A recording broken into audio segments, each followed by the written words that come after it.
Wesh les gens, c'est Revive, et bienvenue dans cette review du manga le plus psychologiquement hard de tous les temps, j'ai nommé The Jojo Lands. Comment ça va, vous? Pour ma part, toujours dans la panade, mais on est là. J'ai pas forcément réussi à revoir ma copie en profondeur pour faire durer ces vidéos moins longtemps, problématique dont je vous ai fait part la semaine dernière, mais cette vidéo a été réalisée dans de bien meilleures conditions, et plus tranquille. J'ai donc beaucoup aimé l'écrire, et j'espère que ça se ressentira. Bref, on n'est pas là pour parler de moi. Côté actu, la suite du SBR a été annoncée, avec un court trailer de la deuxième étape, montrant des trucs très beaux, mais ne nous donnant aucune autre info que cette seconde étape sortira en 2026. C'est très léger, ça confirme cette sortie par batch, et c'est franchement scandaleux. J'espère au moins du fond du cœur que ce sera un format en plusieurs épisodes classiques, car les conséquences de continuer sur un format long, entre autres une absence d'opening et un rush terrible, seront absolument désastreuses. Gardons au moins espoir là-dessus, et en une qualité de production irréprochable. Et en attendant, n'hésitez pas à spammer Netflix de ces images horribles. Pour ceux qui ne sont pas au courant d'ailleurs, j'ai bel et bien couvert l'épisode 1 de Steel Ball Run, en live cette fois-ci, car beaucoup plus simple et moins demandant pour moi. Le format vous a beaucoup plu et j'en suis ravi. Globalement, j'ai fait la review en live, puis j'ai invité des potes à tour de rôle, entre autres du Osama et Kosti, pour parler un peu de l'épisode, et de Jojo en général en mode podcast. C'est bien dispo sur ma chaîne, un peu caché ceci dit, dans la playlist Review SBR ou l'onglet En direct, et je compte bien réitérer ça pour la seconde étape. Ce mois-ci marque aussi la sortie du tome 8 de The Jojo Lands au Japon, j'ai déjà parlé de la cover, qui finit en effet par plutôt grandir en moi avec le temps, mais ça veut surtout dire qu'on a accès à son contenu, entre autres les pages de bonus, qui révèlent de superbes nouveaux sketchs de Jojo et Dragona, ainsi que, le plus important, le reveal du nom du stand de Howler. J'avoue, je m'attendais pas à l'avoir si vite. Il se nomme donc Eclipse 8, ne faisant étonnamment, a priori référence à rien du tout. Certains ont fait le lien avec la chanson Eclipse de Pink Floyd, avec le 8 étant là pour combler un vide laissé par un nom autrement assez random, référençant au passage le fait que Howler soit le 8ème de sa lignée, H, 8ème lettre de l'alphabet, se disant H en italien, d'où son nom. Ce serait, si je ne m'abuse, la première fois qu'Araki mélange une référence avec une idée originale. Mais quoi qu'il en soit, je trouve que c'est un nom qui claque. Hâte de le revoir, lui et sa capacité, sa non-révélation confirmant une fois de plus le statut d'antagoniste principal de notre homme. Bref, voici la cover du chapitre, mettant enfin un autre perso à l'honneur que Dragona ou Jodio, quand bien même ce dernier absolue cinéma timidement dessus parce que oh quand même, n'étant pas étonnamment Usagi, mais bien Paco, sexy avec sa pose sensuelle et ses muscles saillants. J'aime pas sa tronche malheureusement, il y a des proportions qui me dérangent un peu avec son cou, un peu en mode Yosuke Persona 4, mais on ne peut décemment pas dire que c'est une mauvaise cover, bien au contraire. Allez, sans plus attendre, Usagi, fraude et suspicion partie 2, c'est parti.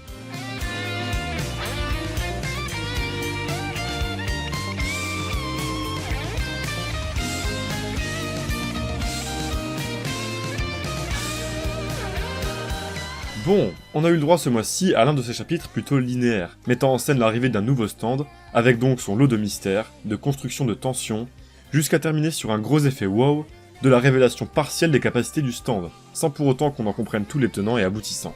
Un schéma très classique donc, qu'on avait ceci dit pas vu depuis longtemps étant donné la durée du dernier arc, mais hyper bien réalisé, avec une construction toujours aussi bonne, des éléments de narration hyper intéressants, touchant aussi bien à nos personnages qu'au lore global distillé ci et là, et plein de petits détails scénaristiques qui font toute la différence. Sans plus tarder, on y va. On retrouve nos persos directement en voiture, sur les traces d'informations laissées par des caméras de surveillance, dans lesquelles on voit les deux femmes faire leur petit bout de chemin tranquille, empruntant divers transports publics, prenant même le temps de traîner dans un centre commercial sur le chemin, pour finalement aller chez un homme nommé Max, gérant une entreprise de maison de retraite, chez lequel elles ont passé 2 nuits. Ceci, pour rappel, après que la mère d'Usagi ait signé des papiers autorisant les organes de Tori à être donnés après sa mort, et vu son compte être totalement vidé. Ok, beaucoup d'infos, décortiquons tout ça. Déjà la première, la mère d'Usagi se nomme Allison, un prénom français, laissant penser, étant donné les prénoms des enfants, Usagi et Tori, le japonais, qu'Usagi et sa sœur sont des Hafu, soit nés d'un père japonais et d'une mère étrangère. Une info relativement quelconque, mais plutôt sympa. Ensuite, première réponse à une question du mois dernier, rien n'a été fait dans l'urgence, sous la contrainte, et encore moins dans le cadre d'un kidnapping. Il semblerait qu'Allison se soit dirigée dans la maison de ce Max avec sa fille, soit de son plein gré, soit sous demande du scammer certes, mais sans grosse pression ni couteau sous la gorge. Il faut qu'elle se dirige dans son intérêt, qu'on ne connaît pas pour l'instant, mais ce dernier lui font assez confiance pour qu'elle se dirige sans se presser. Sans doute car de la manipulation et un otage, en l'occurrence leur argent, sont impliqués. Ma théorie perso là-dessus, c'est la suivante. Je pense qu'Allison est toujours en plein dans son délire, que des promesses folles ont été faites, comme par exemple soigner Tori avec une promesse d'opération payée avec l'argent du compte, qui peut réussir comme foiré, avec, dans le cas échéant, une vente de ses organes, permettant de sauver une autre vie. Allison pense alors faire une bonne action, se fait dit avec ce flou sur le consentement et la connaissance de ses infos de sa fille. Ainsi, elle peut se permettre de prendre son temps sur le chemin, et de passer du temps avec sa fille. Les motivations du scammer se résumeraient-elles à dépouiller toute la famille, avant et après le décès de Tori, dont il compte bien se débarrasser pour vendre ses organes et gagner encore plus. Voilà, ça peut être tout et n'importe quoi, c'est l'interprétation la plus basique et terre-à-terre que je vous donne de tout ça, mais on connaît Araki, et surtout, ce doute sur les implications de cette arnaque, et surtout les motivations d'Allison, sont bel et bien le moteur de toute la narration de ce chapitre. Car en effet, il y a une énorme inconnue venant plus ou moins tout remettre en question là-dedans, ce bon vieux Max. Qui c'est ce boug? Pourquoi passer 2 nuits chez lui? Compliqué d'y répondre avec les éléments de ce chapitre, mais on va en reparler. En attendant, je vais me contenter de dire que son statut de gérant de maison de retraite est franchement intéressant. Ça m'a fait penser au fait que cette thématique peut être absolument intéressante à traiter dans un manga comme The JoJo Lands. Les arnaques dans ce genre d'établissement, profitant de la faiblesse de nos pauvres aînés, c'est un vrai truc, que Yakuza 7 avait d'ailleurs traité avec une justesse remarquable. Étant donné qu'on se trouve dans un arc dans lequel cette question d'exploitation de personnes vulnérables est centrale, que cet élément précis soit exploité ou non, la profession de Max est plutôt bien trouvée, les doutes sur lui nous faisant imaginer les pires crasses qu'un mec comme lui pourrait potentiellement faire. L'ambiance est en tout cas assez lourde dans la voiture, avec un Usagi ayant été mis au jus en hors-champ et qui est en stress total, pétant un plomb disant qu'il ne connaît pas ce Max, et qu'il ne connaît rien d'ailleurs de la vie privée de sa mère. Qui est Max pour cette dernière? Un amant qu'elle vient voir dans un cadre décorrélé de cette arnaque? Un inconnu total ayant gagné sa confiance, travaillant de pair avec le scammer, dans le cadre d'un plan bien diabolique, dont on ne connaît pas tous les contours? Le scammer lui-même? A priori, Usagi préférait les 2 dernières options. Il préférait que sa mère ne soit qu'une victime totale, et que rien de tout ceci ne soit fait de son plein gré.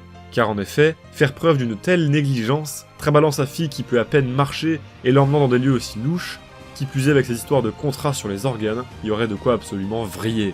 Il est alors en doute profond sur sa mère, autant que nous le sommes, sauf que lui, c'est personnel. Tout comme lui, on espère qu'il ne s'agit que d'une victime innocente d'arnaque. Gardons tout ça en tête pour la suite, comme Araki le veut bien, car tout le chapitre jouera là-dessus. Quoi qu'il en soit, Dragona va demander à Jojo de le rassurer, ce qu'il va faire en le pat-patant de façon tout à fait random, et bien typique d'un mec qui ne sait pas comment y faire du tout pour rassurer quelqu'un. C'est très drôle et très in-character, j'adore. J'ai en effet particulièrement aimé l'expression des personnages, en particulier d'Usagi dans cette scène, avec des émotions hyper tangibles et humaines, et le chapitre va absolument suivre cette tendance tout du long. J'ai aussi bien aimé la réutilisation de ces effets de lumière nocturne, pour l'explication du trajet de la famille à Loaway, c'est super cool. Notre groupe arrive alors à la maison, avec ce très beau Paco, intéressant à souligner, et cette maison tout aussi classe. L'équipe va rester en contact avec Meryl tout du long, une idée intéressante qui suinte le Metal Gear Solid et le Focus M, qui va annoncer qu'aucune caméra n'est présente ici pour traquer les filles. Mais étant donné leur chemin et la présence de lumière, il paraît très probable qu'elles soient ici. Petit questionnement sur cette absence de caméra, sachant que Meryl sait qu'elles ont passé 2 nuits ici. Cet enchaînement de 2 planches montrant ce lampadaire et ce regard de Jojo est assez étrange. J'ai pas tout capté, et je me demande si c'est pas un élément de réponse. Ce serait pas une caméra par hasard? Je suis peut-être débile pour le coup, mais dites-moi si vous avez tiqué dessus. Bref, Usagi s'énerve, et Jojo lui dit de ne pas faire de scandale, tandis qu'il remarque que le robinet coule, et que de la vaisselle est cassée partout. Un conflit violent, suivi d'un départ en toute hâte, a sûrement dû avoir lieu. Il remarque alors Wonder of You, enfin une figure sombre avec une canne, semblant s'enfuir de la maison. Une canne. Serait-ce Tori? C'est quoi ce bordel? Alors qu'on a du mal à faire effet de tout ça, et qu'on se rend compte que pouah, Jojo t'es quand même super bien dessiné là, et le découpage super calme avec ses changements d'opacité et de tonalité quand même super cool, Usagi fait remarquer qu'une porte est ouverte. Il l'ouvre alors dans une nouvelle superbe planche, vraiment les expressions faciales, les décors, le découpage, les angles de caméra, c'est du caviar ce chapitre. Il voit un homme affalé sur le canapé, inerte, raid du plombier, avec un gun et des traces de sang. La caméra change alors de côté, pour révéler un homme complètement crevé et au faciès explosé, du bon body horror bien crado, avec cet œil et cette langue complètement expulsés du visage. C'est aussi dégueulasse qu'hypnotisant. Usagi pète un plomb et appelle sa sœur puis sa mère, l'ordre d'importance est intéressant à relever, tandis que Dragona et Paco arrivent sur les lieux, laissant donc leurs arrières exposés, mais plutôt obligatoires étant donné la situation. Jojo en déduit qu'il s'agit sûrement de Max, et surtout, qu'il aurait fait ça de lui-même, en mode suicide. Il dira en effet froidement, et sans sourciller, de façon bien jojoesque, que vu les dégâts, le revolver était dans sa bouche, et en effet on peut le constater nous-mêmes, étant donné ses parties complètement expulsées. Il revient aussi sur le truc ayant bougé tout à l'heure, bonne manière de rappeler au lecteur cette information après la découverte du corps, qui est sûrement liée de près ou de loin à cette présence inconnue. Je ne rentre pas dans les détails car on y passerait 40 ans, mais toutes les interactions entre nos personnages dans cette phase de terreur et d'enquête sont particulièrement réussies. C'est fluide, on sent de fou la cohésion, et chacun agit de façon très raccord avec son personnage. Meryl elle-même leur dira de partir car ça craint, s'inquiétant sûrement pour eux. Pour le coup, étant donné la nature purement altruiste, enfin pour presque tout le monde de cette casse, ça ne fait que peu de doute que Meryl montre ici une preuve de réelle inquiétude pour nos personnages, continuant à balayer les allégations qui pèsent sur elle de temps à autre, comme elle le fait déjà par-ci par-là depuis de nombreux chapitres. Usagi ne veut ceci dit pas partir, commençant à perdre patience. C'est personnel, il se passe des choses graves ici, ils touchent au but, alors ils vont continuer. Meryl, voyant qu'elle ne pourra pas le raisonner et comprenant notre homme, accepte alors et s'adapte, leur disant de faire attention et en refaisant un petit point. Aussi bien que nous, et malgré sa puissance, elle ne sait absolument rien de ce qu'il se passe ici. Ce qui est certain, c'est qu'il ne s'agit pas juste d'une fraude, alors pour l'instant, focus M. Nos personnages sortent alors, et Usagi utilise Matte Kudasai sur la caméra de surveillance, lui permettant de voir une vidéo des filles partant en direction d'une forêt à l'arrière de la maison. Attends, pause, comment ça il utilise Matte Kudasai? Ce qu'on voit clairement là, c'est que le stand attrape la caméra et la ramène à nos personnages, pour qu'Usagi puisse regarder dedans, comme si la caméra avait été intégrée, fusionnée au stand. Pourquoi pas, oui, mais ça sort un peu du cul et c'est surtout très confus. Surtout en sachant que c'est un stand historiquement lié à la falsification de vidéos de surveillance. Décidément, moi et les caméras dans ce chapitre, c'est compliqué. Comment ça, c'est compliqué dans ce Jojo Land The Global? Ouais, vous avez raison. Quoi qu'il en soit, Allison et Tori continuent leur petit chemin tranquille après avoir passé 2 jours chez Max, en passant à côté d'un magnifique figuier des Banyans, un arbre originaire d'Inde, ayant comme particularité de commencer en tant qu'épiphyte d'un autre arbre. Un épiphyte, c'est un organisme qui pousse depuis une autre plante comme support, comme les champignons. En l'occurrence, celui-ci a la spécificité d'émettre des racines aériennes depuis les branches, nous permettant d'assister à de magnifiques spectacles franchement oniriques. Pour le coup, à Hawaï, il n'y en a pas naturellement, mais il y en a un particulièrement célèbre qui a été amené par l'homme, qui se trouve à Lahaina et qui est vraiment l'emblème de la ville. La ville a été victime d'incendie en 2023, tuant plus de 100 personnes, mais l'arbre, lui, il est resté intact. C'est assez impressionnant, je trouve, comme info, et je tenais à vous la partager. Outre cet instant de culture random, je m'attarde dessus brièvement, car je trouve que c'est un choix intéressant dans le cadre d'un arc mettant en scène un scammer, se servant littéralement des autres pour grandir, en parasitant leur vie de partout. Une preuve de plus qu'Araki a fait de superbes recherches pour The Jojo Lands, et j'adore l'ambiance hyper ensoleillée, avec la nature luxuriante de cet arc, qui plus est, avec ce teasing d'un grand parc et d'une plage pour les lieux qui suivent cette forêt. Tout ça, plus cette superbe maison suintant le gosse de riche plein aux as, assez similaire au ton de la maison de Rohan, donne vraiment une forte identité à la partie. On ressent vraiment l'été et le gros soleil de Hawaï, avec la petite brise fraîche. Non, j'aime de tout mon cœur, sérieusement. L'info importante à retenir, ceci dit, au-delà des évidentes questions du timing de leur départ, l'homme est mort avant ou après, j'imagine après, et de la présence de Tori alors que la forme dans la maison lui ressemblait, c'est qu'elle ne regarde pas derrière elle du tout, certainement pas pour chercher ou mettre au courant Usagi. On le voit bien depuis le début du chapitre, mais ça devient carrément évident alors que l'homme le confirme lui-même. Ça va faire se poser des questions franchement dramatiques à Usagi. Pourquoi s'en fiche-t-elle de lui? Est-ce que c'est parce qu'ils ne sont pas en bons termes? Il va alors, enfin, tout expliquer. Son père, il est mort dans un accident. Décidément, les papas dans The Jojo Lands, c'est compliqué. Sa mère a donc dû s'occuper de sa sœur et de lui-même, seul, en galérant comme pas possible. Décidément, les mamans seules dans The Jojo Lands, c'est compliqué. Ce qui va cependant venir différencier la situation d'Usagi de celle de Jojo, c'est qu'ici, sa mère est disons plus conservative. En effet, Usagi va se révéler être bisexuel, bisexualité étant la raison de son placement en centre de conversion par sa mère, le considérant malade, pas comme un vrai homme. Ok, waouh, ça c'est de l'info. Outre le fait de révéler les raisons de ce froid complètement légitime entre Usagi et sa mère, et de former une deuxième preuve, car Aki a adoré Pluribus, il y a énormément de choses à en tirer. Déjà niveau narration et mise en scène, je trouve ce reveal incroyablement réussi. C'est très réaliste en fait, avec ces petites répliques qui font vraiment très vrai. Vous savez comme je suis, j'aime les filles aussi, vous savez. Usagi bégaye, est hésitant, car ce sont toujours des moments très difficiles. Quand bien même il sait sans aucun doute être en sécurité avec le groupe là-dessus, la dernière fois que ça s'est su, ça a représenté un véritable traumatisme pour lui. Qui plus est, quand l'homme révélera que peu importe qu'il aime les filles et les hommes, personne n'a jamais dit oui. Purée que c'est triste, tu mérites pas ça mon gars. T'inquiète pas, avec Dragona ça finira par le faire.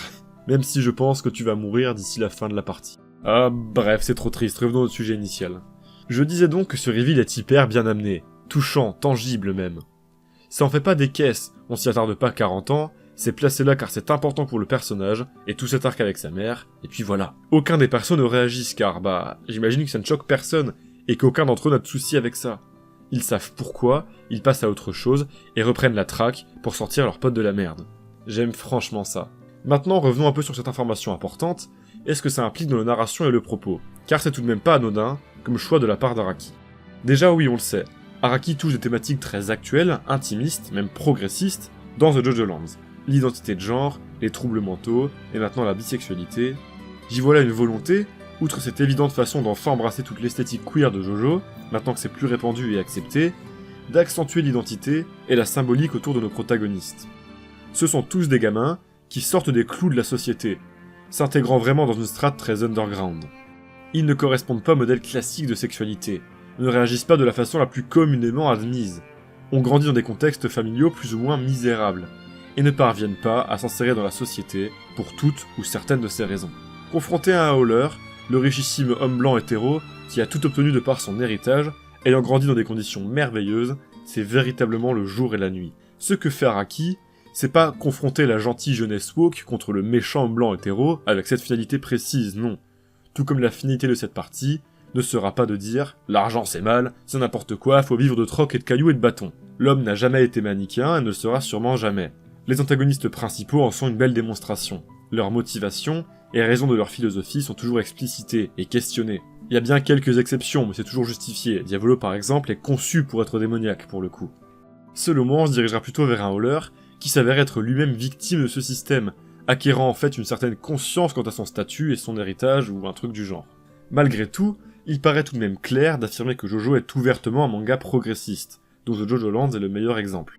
Les derniers chapitres suintent l'anti-Trumpisme et la critique du capitalisme, et bien évidemment, on a là une profonde critique des thérapies de conversion, interdites pour les mineurs depuis 2018 à Hawaï, mais toujours légales pour les adultes là-bas, et dans tellement d'autres pays, même aux portes de chez nous en Angleterre, où c'est même le cas pour les mineurs, de même pour le pays natal d'Araki, notre bon vieux Japon. Là où je veux en venir donc, avec cette idée d'absence de manichéisme, c'est que, tout en critiquant de façon totalement légitime certes, The JoJo Lands traite plus ça sous l'angle de la question. Pourquoi? Comment? Par quel mécanisme, buzzword, on en arrive à des systèmes aussi défaillants, le tout sous couvert de réflexions philosophiques quant à l'humanité dans son ensemble, et comment elle s'organise pour vivre en tant que société. Thème principal de JoJo depuis le début, comme confirmé par l'auteur lui-même. Et c'est véritablement ça qui me fascine. Je valide donc à 100% ce choix qui, en plus de tout ça, renforce clairement l'affect ressenti pour ces personnages. Jamais un personnage n'a fait un truc aussi personnel qu'un coming out, ou parler de façon aussi détaillée de ses soucis mentaux, les rendant plus que jamais humains et tangibles. Pour finir sur ce sujet, un autre élément important mentionné par Usagi est cette volonté de sauver sa mère, malgré le fait qu'elle lui ait fait vivre ça, et qu'elle n'en ait rien à foutre de lui. C'est le même genre de sentiment, tenant de l'amour paradoxal envers ses parents, qu'on voyait dans le flashback de Paco. C'est un vrai truc que j'ai pu constater autour de moi, cet amour inconditionnel pour ses parents, malgré la merde qu'ils peuvent parfois faire vivre à certains. Et ça ne s'applique pas qu'aux parents d'ailleurs. Et oui, c'est la complexité des sentiments humains. Comment détester quelqu'un que l'on a côtoyé dès le plus jeune âge, qui nous a mis au monde, base sur laquelle nous nous sommes construits. C'est possible bien sûr, mais tout le monde n'en est pas capable. Nous ne sommes pas construits de la même façon, et c'est de toute façon une part minoritaire. Je pense qu'il est véritablement très aisé de s'identifier à Usagi sur cet aspect. Pourtant, ouais, c'est complètement absurde, mais c'est ainsi qu'est l'humain. Et ça ne manquera pas de faire tiquer et gamberger notre Jojo national à la mention du buzzword. C'est ce genre de réflexion qui peut faire évoluer notre homme, le faire continuer sa compréhension des sentiments humains et sa quête vers le bonheur. Encore une fois, de minuscules cases dont une muette, mais qui racontent des trucs d'une profondeur insondable. J'adore, sincèrement. Allez, revenons à nos moutons. Dragona relève qu'aucune des deux filles n'a de téléphone.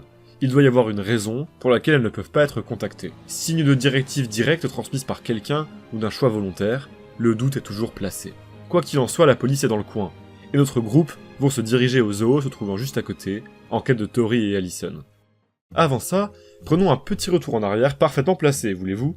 En effet, après cette première partie de quête, marquée par la découverte du corps et la grosse révélation d'Usagi, je pense que c'est un moment parfaitement bien choisi par Araki pour enfin révéler le contenu de la discussion entre Rohan et Jojo sur laquelle nous avait laissé le dernier chapitre. Pas de bébé pour Josuke et Yasuo alors. Enfin, c'est une technique de narration toujours hyper représentée dans JoJo, et en particulier dans cette partie.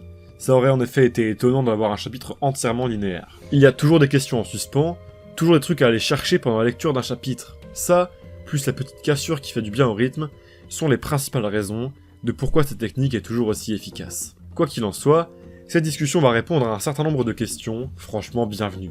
La plus grande étant d'abord les détails complets de la découverte des rochers de Rohan, soit un questionnement présent depuis l'introduction au chapitre 3 de cet artefact mystique. On avait compris la globalité, mais des détails nous échappaient, c'est enfin l'occasion d'avoir une belle confirmation exhaustive et définitive. Tout d'abord, il est tombé dessus par hasard, alors qu'il cherchait, non pas que de l'inspi pour ses histoires, mais surtout un truc très concret, des pigments noirs pour dessiner, qu'on peut retrouver dans les rivières de laves asséchées du Walalai. Leur belle couleur noire mat le fascinait, et il voulait à tout prix en choper pour dessiner. J'adore cette idée. Encore une fois des inspirations réelles pour Araki, très bien documentées, car il est tout à fait possible de trouver ce genre de couleurs sur le Walalai, comme sur toutes les traînées de lave au global. Une bonne occasion de mentionner rapidement que lors de mes recherches, j'ai trouvé l'info que le Walalai est en effet truffé de propriétés privées dans la vraie vie. C'est con, et vous le saviez peut-être déjà, mais ça renforce une fois de plus le propos de la partie sur la monétisation, car profondément ancré dans le réel.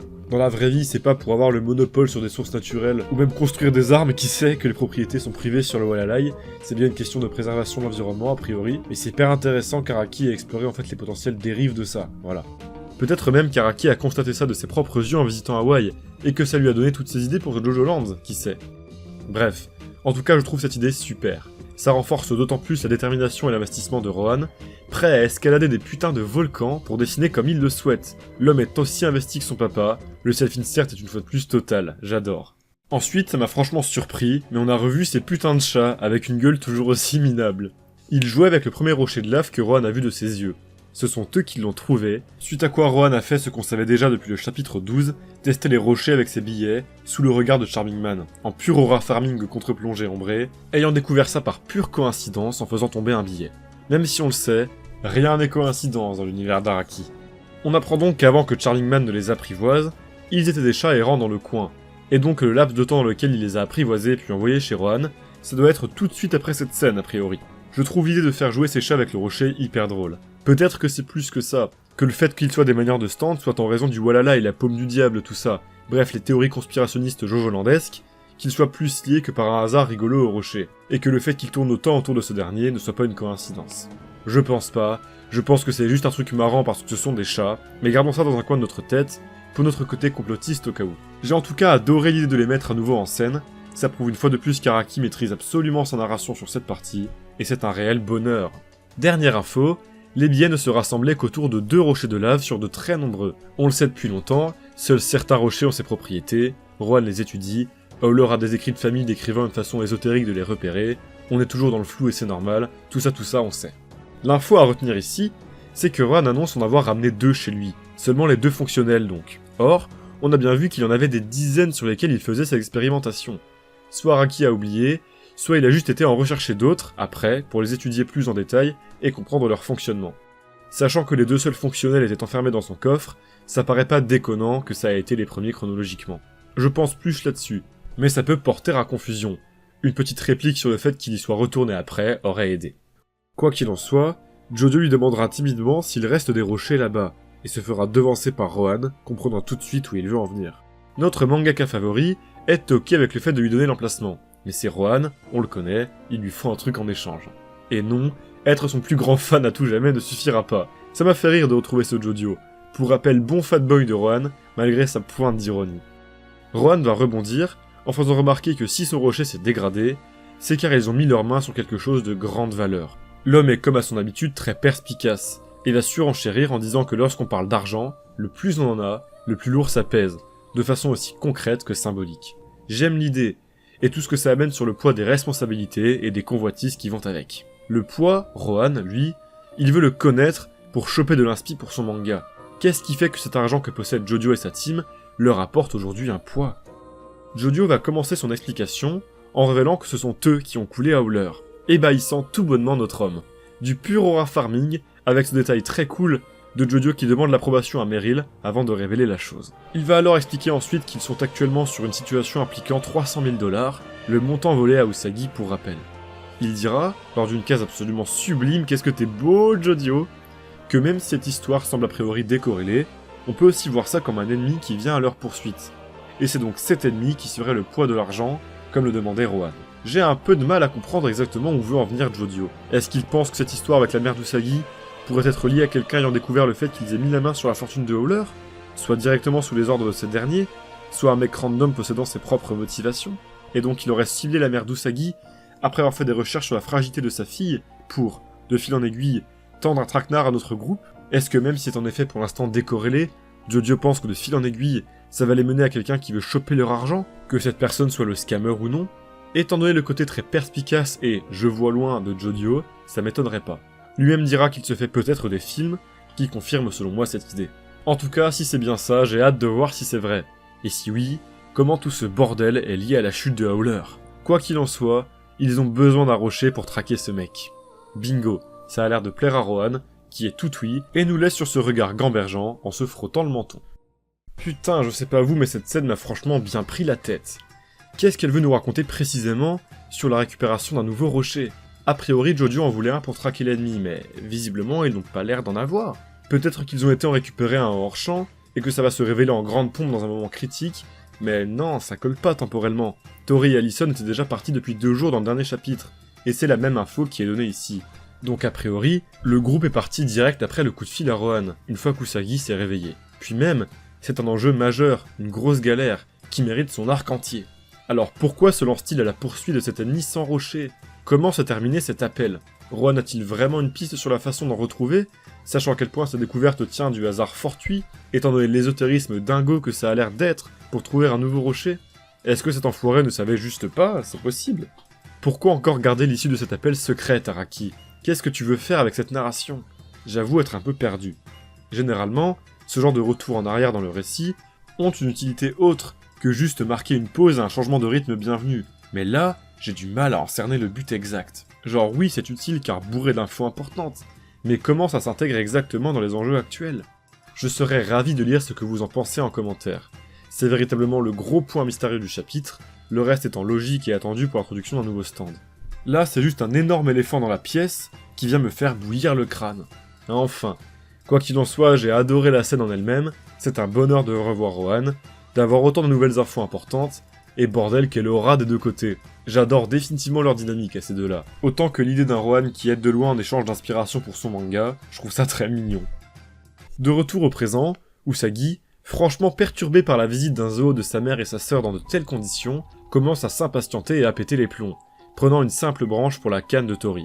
Le groupe se sépare alors, Jodio et Dragona d'un côté, Usagi et Pako de l'autre, le classico duo qu'on adore, ça fait plaisir. Usagi montre une photo aux gardes, confirmant qu'il les a vus il y a 5 minutes. Ils sont sur la bonne voie, ça avance, la tension est là, on fonce. La page suivante est absolument fantastique. Elle commence avec un plan en première personne du garde, lui disant d'aller vers le jardin des alligators. Puis tandis que la caméra recule pour montrer son cou, puis se tourne pour montrer sa tête, l'homme dit à Usagi qu'elles avaient l'air tristes. Car en effet, la mère pleurait pendant qu'elle le suçait la veille, à côté de sa sœur qui dort. Quelle horreur, putain! C'est cet enfoiré de Max, avec son visage explosé, tu m'étonnes qu'il les a vus, t'en sais rien, espèce d'enfoiré, va? Quelle chute virtuose, misère, c'est si bien écrit. Cette horrible reveal se termine sur cette double planche absolument glaçante, avec un Usagi terrorisé, et un ennemi zombifié et fantomatique terrifiant, exerçant une pression presque vomitive, couplée avec ses horribles dires, comme quoi l'accouchement douloureux de sa mère n'a mené qu'à un fils n'étant même pas un homme, ainsi qu'à ce fond d'un noir pur, créant une véritable vision d'horreur. Pouah, misère Araki, qu'est-ce que tu nous as fait là? C'est d'une violence psychologique rarement égalée dans Jojo, et la mise en scène vient souligner ça d'une façon absolument mémorable. Usagi se retourne alors, déclencheur du stand, le déchirant littéralement avec un violent coup dans le flanc, l'invitant à le regarder une nouvelle fois, lors d'une nouvelle case franchement virtuose. Le groupe est alerté. Usagi est entraîné dans la piscine aux alligators, après cette superbe case du regard terrorisé d'Usagi, entouré de lignes de vitesse, confirmant que le garde a tout inventé et l'a attiré là que pour se débarrasser de lui. Il s'est à nouveau retourné, et il n'aurait jamais dû. Vous savez tout, alors maintenant, décortiquons un peu ce beau bordel. Premièrement, qu'on mette les choses au clair, je n'ai absolument aucune foutue idée du déroulé de ce bordel, autant que les personnages. Pourquoi les filles ont quitté la maison? Pourquoi elles vont au zoo? C'est quoi cette ombre de Tori? Si tant est que c'est bien elle, parce que rien nous indique à 100% que c'est bien sa canne. J'en sais foutre rien. Je vais cependant vous donner mes théories sur le stand, elles-mêmes pleines de trous à combler. Petit rappel, pour dire que c'est tout à fait normal d'être dans le flou à l'introduction au nouveau stand de Jojo. C'est littéralement fait pour. Il y a toujours certains petits trucs qu'on peut deviner, et c'est le cas ici, mais le fonctionnement exact, ça n'arrive quasi jamais. Araki étant vraiment trop fort pour nous surprendre, et inventer des concepts absolument dingos. C'est particulièrement visible dans ce chapitre, avec un stand particulièrement complexe, s'inscrivant dans un enchaînement d'événements qui l'est tout autant, lui-même arrivant à l'introduction d'un arc plein de nouveaux enjeux et de mystères. Alors le truc le plus sain, c'est d'attendre le mois prochain. Mais je pense qu'il est intéressant de lister ce qui se passe dans mon crâne pour bien setup notre prochaine lecture, et nous faire surprendre d'une façon encore plus impactante. Bon, déjà je pense que Max s'est bien suicidé, sûrement après le départ des filles, pour une raison inconnue, et que c'est une condition pour libérer cette espèce de fantôme de lui-même qui viendra en terre une victime, choisie d'une façon encore inconnue. En effet, un détail très intéressant dans l'avant-dernière planche montre que Paco ne voit pas Max, prouvant donc son caractère fantomatique et son lien tout particulier à une victime précise. Ce côté zombie, stand fonctionnant après la mort, rappelle clairement Limp Bizkit et son manuel Sportsmax, me faisant penser que le nom de cet antagoniste n'est pas choisi au hasard. Maintenant, est-ce qu'il s'agit du stand de Max ou alors de quelqu'un d'autre, sûrement le scammer? Dans ce cas, son pouvoir serait de faire en sorte que des gens se suicident pour qu'ils viennent ensuite hanter leurs victimes, et ce, en grand nombre. Il aurait alors parfaitement ciblé qui serait l'homme le plus à même de causer du tort à Usagi. En tout cas, aucun moyen de trancher entre les deux candidats au poste de manieur pour l'instant. À mon avis, cette révélation tiendra de l'explication de la nature de Max, selon si ce dernier est le scammer ou non. Ok, maintenant, qui que ce soit, est-ce que ce mec s'est bien fait sucer la bibite par Madame Allison? Selon moi, non. Et tout ça est intimement lié à la capacité profonde du stand. Je m'explique. Tout ce que le zombie Max fait, c'est dire ce qu'Usagi ne veut pas entendre, ce dont il a peur depuis le début de ce chapitre. Il ne veut pas que sa mère ne soit qu'une connasse qui n'en a rien à faire de sa sœur, qui dort 2 jours chez son amant, sans n'en avoir rien à foutre d'elle, à qui elle donne peut-être même de l'argent. Cette possibilité le terrorise, et le chapitre a fait un travail remarquable tout au long de son déroulé pour nous le faire comprendre. Alors oui, entendre de telles horreurs, comme quoi elle baiserait à côté de sa fille en pleurant, ça représente tout ce qui peut faire s'écrouler Usagi mentalement. Ça, et cette horrible réplique quant à sa masculinité, véritable dernier clou dans le cercueil qui fera se retourner Usagi. Car oui, c'est bien le déclencheur, permettant au stand d'attaquer sa victime. Pour ce faire, il la provoque, lui disant toutes les pires atrocités qu'elle peut s'imaginer, toutes les choses qui seraient absolument impossibles à entendre, basées sur ses propres peurs et ses propres doutes. Si la victime n'a pas assez confiance en elle, ou en ses proches pour réfuter ses dires, elle va se retourner, succombant à l'intimidation, se faisant ensuite attaquer. Ça ressemble un peu à un cheap trick mixé à un Civil War, le tout avec des différences importantes, donnant à ce stand sa propre identité. Bien sûr, je peux me planter. Max peut totalement ne pas être décédé, ces dires quant à Allison peuvent être totalement vrais, et dans ce cas force à Usagi c'est terrible, mais disons que c'est ce qui m'a paru être le plus évident après ma lecture du chapitre. Des clés de compréhension évidentes nous manquent de toute manière, bien sûr liées à l'ombre de Tori et à la nature de Max. Quoi qu'il en soit, quel kiff ce stand bordel! Je trouve l'idée absolument terrorisante. Ça promet un combat d'une force émotionnelle rare, dans lequel nos personnages vont devoir se confronter à des trucs très sombres, avec le concept de confiance au centre de tout. Cette force émotionnelle dans les combats est un peu ce qui manquait à The JoJo Land jusqu'à maintenant. Alors je suis absolument ravi. Une partie de moi aimerait voir les autres personnages en être aussi victimes, car il y a juste trop de développement intéressant à faire avec ça. Mais je pense que le combat gagnerait en impact s'il était véritablement focalisé sur Usagi. Je pense qu'on se dirige plus là-dessus, à voir. Ça ne veut pour autant pas dire que ça empêcherait les autres personnages de briller. En effet, Usagi a toujours été source de suspicion par le groupe, devant systématiquement prouver sa bonne foi. En l'occurrence, l'homme est attaqué ici par un stand invisible. Nos protagonistes vont devoir le croire, et vite, marquant une vraie évolution dans cette relation. Je vois d'ores déjà Paco agir comme un vrai homme, comme à son habitude de goth qu'il est, j'ai très hâte. Bon, sur ce, je crois que j'ai tout dit. Bordel, c'était costaud. Je pense que vous l'avez compris, on est sur un de ces chapitres qui me fascinent. Un tout nouvel arc débute, rempli de nouveaux concepts géniaux, de mystères et de questions, qui vont m'obséder durant tout le mois. J'attends particulièrement de lire les coms de ce mois-ci, régalez-vous, je pense qu'on a de quoi causer pendant quelques temps. La construction de ce chapitre, à base de jeux sur le doute quant à la mère d'Usagi tout du long, et son exploitation par un stand ennemi au concept tirant certes des inspirations de façon très claire des parties précédentes, façon melting pot, mais apportant tout de même une esthétique géniale, son lot de différences suffisamment importantes pour qu'on n'y capte rien, et surtout, des développements qui s'annoncent totalement différents, est juste super. On ajoute à ça des thématiques franchement dures, et très bien traitées, de façon toujours ultra symbolique, centrale dans le combat, et le concept du stand, ainsi qu'un lore toujours plus creusé et passionnant, et on obtient un chapitre narrativement très fort. Visuellement, c'était aussi particulièrement solide, avec des décors magnifiques, des personnages aux expressions faciales saisissantes, le tout avec ce traitement des ombres et des teintes toujours aussi virtuose. Non, franchement, Araki se surpasse de chapitre en chapitre sur cette partie, c'est un bonheur. J'ai juste eu du mal à comprendre tout ce qui tourne autour de l'obtention d'un nouveau rocher, et la façon dont c'est narré. Mais je vais attendre de voir où Araki veut en venir avant de juger. Je ne demande en tout cas qu'une seule chose, la suite. J'ai juste trop de trucs en tête. Araki a su nous foutre la tête la première dans un arc absolument passionnant, qu'on a giga envie de suivre et de comprendre. Survenant pourtant après le gros climax de Howler, et ce, en faisant le choix de partir sur des enjeux plus intimistes, qui mèneront sûrement à de plus grandes choses certes, mais qui se posent là pour l'instant, et c'est ce dont la partie avait besoin. Le potentiel de ce combat est dingue, j'espère ne pas être déçu, et comme d'hab avec le vieux, je ne me fais pas trop de soucis. Vive The Jojo Lands! Et bien voilà, cette review est maintenant terminée, j'espère qu'elle vous aura plu. Pour ma part, j'ai commencé tout beau, frais comme un gardon, et je la termine en ayant une crève de l'enfer. Ma gorge m'empêche totalement de parler, mais il faut que je fasse cette outro. De mon côté, je suis très content de cette review, malheureusement j'ai pas réussi à faire une review qui soit plus courte comme je l'aurais espéré.